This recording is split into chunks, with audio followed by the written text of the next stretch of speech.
Boa tarde. Hoje nós vamos falar sobre as águas da paisagem, nosso livro de geografia da página 60 até 70. Então vamos aí, ó. Quantas águas nos cercam? Como ela é importante em nossa vida? Você já deve ter visto as águas do rio que banham o lugar onde você mora. Então a gente tem a nosso rio, né, que é o nosso Rio Paraíba do Sul, que ele é o nosso principal rio daqui da nossa cidade.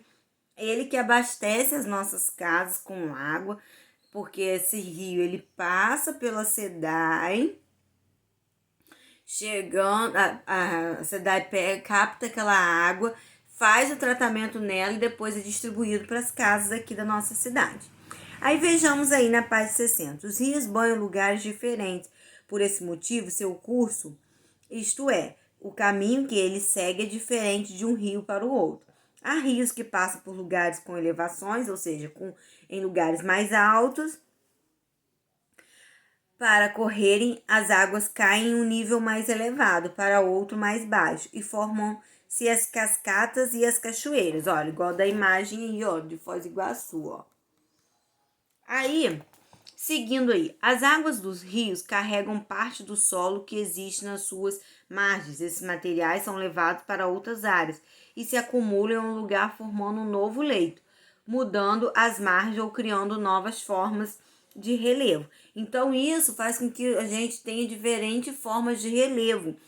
Quando vem a água dos rios, elas inundam, às vezes enche, transborda e fazendo outros caminhos. Aí a parte do rio. Nós temos, ó, a nascente, que é onde o rio nasce, que é a faixa, é o local onde o rio começa a correr. Geralmente é um filete de água formando pelo acúmulo de águas das chuvas, de derretimento de neve ou de água que fica embaixo do solo e aparece na superfície. Então são as nascentes. Nós temos a margem, faixa de terra firme que ladeira um rio. Existe margem direita e esquerda. O leito, ó, superfície por onde ocorrem as águas do rio. Então, o rio. A foz, local onde o rio deságua, isto é, joga suas águas em outro rio. No mar, em uma lagoa ou em um lago. Então, a foz geralmente, ó, é essa parte aqui, ó, onde joga em outro rio ou no próprio mar. Aí vamos seguindo aí. Para conversar as margens de um rio, é preciso fazer plantações nelas e manter as que já existem. As raízes das plantas ficam presas ao solo e evitam que a parte deles seja carregada pelas águas do rio. As águas dos rios estão sempre em movimento. Alguns córregos, riachos, ribeirões juntam-se às águas do rio principal e todos eles correm em direção a outros rios ou mar. Então, geralmente temos o rio principal, que é aquele que vem, igual tá aqui, ó, nessa imagem, ó, o rio principal que vem da nascente, e sempre tem o rio afluente, que vem desaguar nesse rio principal, que depois ele se junta e deságua no mar ou em outro rio. Aí, seguindo aí. Existe, na página 63, existe um rio no lugar onde você mora? Como é o nome dele? Acabei de dizer que nós temos um rio, aí você vai pesquisar aí qual é o nome dele.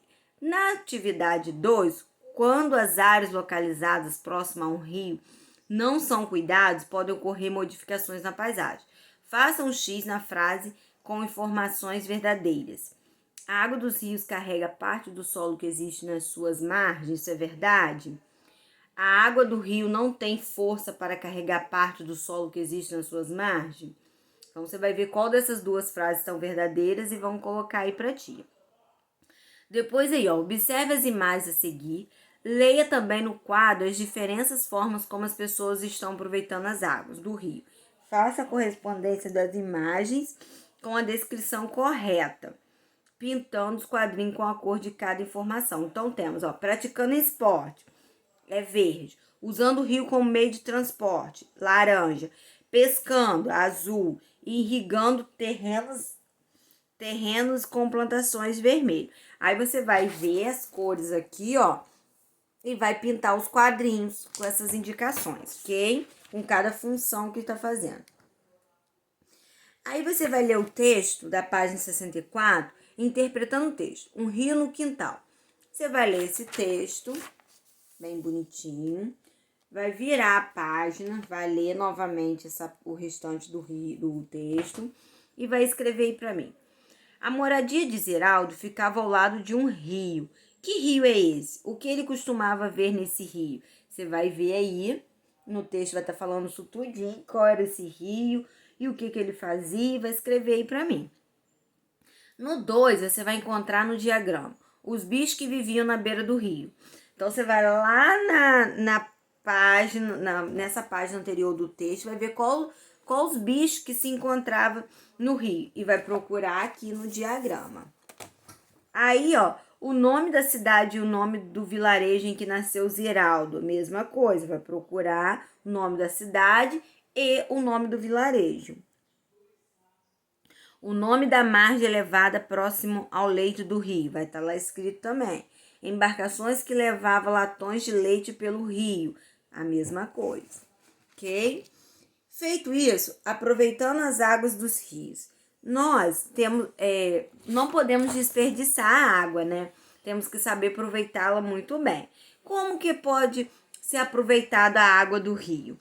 As pessoas usam as águas dos rios para transportar, pescar, lazer, irrigar plantações, para higiene pessoal, preparar o alimento e depois de tratada para o consumo. A água também é usada para se obter energia elétrica.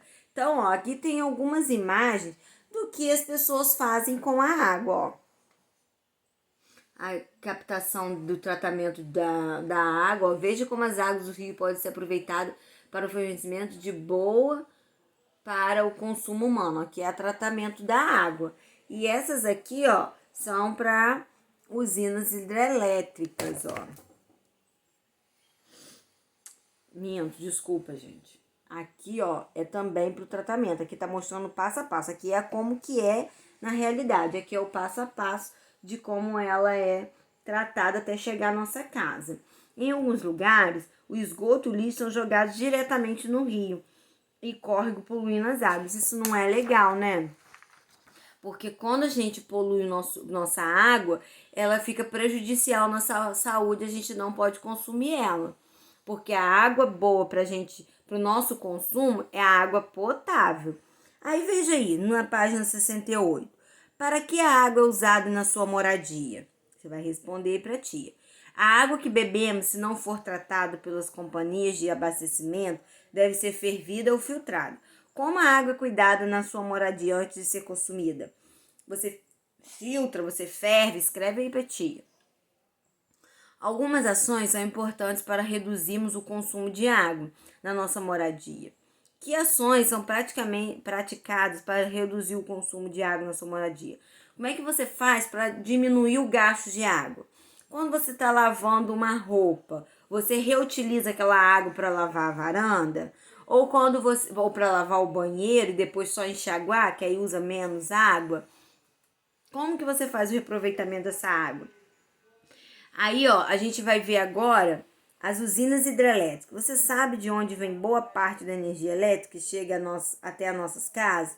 A energia elétrica produzida pela força da água dos rios em locais conhecidos como hidrelétricas. Olha aí, ó, as imagens das hidrelétricas, ó. Você percebeu que a imagem de um lugar é modificada quando se constrói uma usina hidrelétrica? Isso acontece porque é preciso mudar o caminho que o rio faz. Isso é o seu curso. Essas modificações alteram o relevo. Árvores e outras plantas são retiradas e muitos animais morrem. E outros vão viver em ambientes diferentes. Então, olha, para se construir essa aqui, ó, essa rede hidrelétrica em Foz do Iguaçu, foi necessário fazer isso aqui, olha. Cortar o relevo, fazer escavações para depois puxar o rio, o curso do rio para ali para poder fazer a nossa energia. Então, agora na última página, o rio na paisagem do lugar onde você mora. Vai ser um trabalhinho para você fazer, me entregar depois. Vai responder essas perguntinhas aí, ó. Qual é o principal rio que passa pelo lugar onde você mora? Faça uma pesquisa sobre ele. Anote as informações em uma ficha. Aí você vai fazer essa ficha, anotar, tirar foto e me mandar e depois fazer um desenho ou colar a foto do rio para completar a sua pesquisa e me mandar também, ok? Um beijo grande, fica com Deus e não esqueça de fazer a pesquisa porque tá valendo nota agora pro nosso segundo bimestre. Tchauzinho, até amanhã.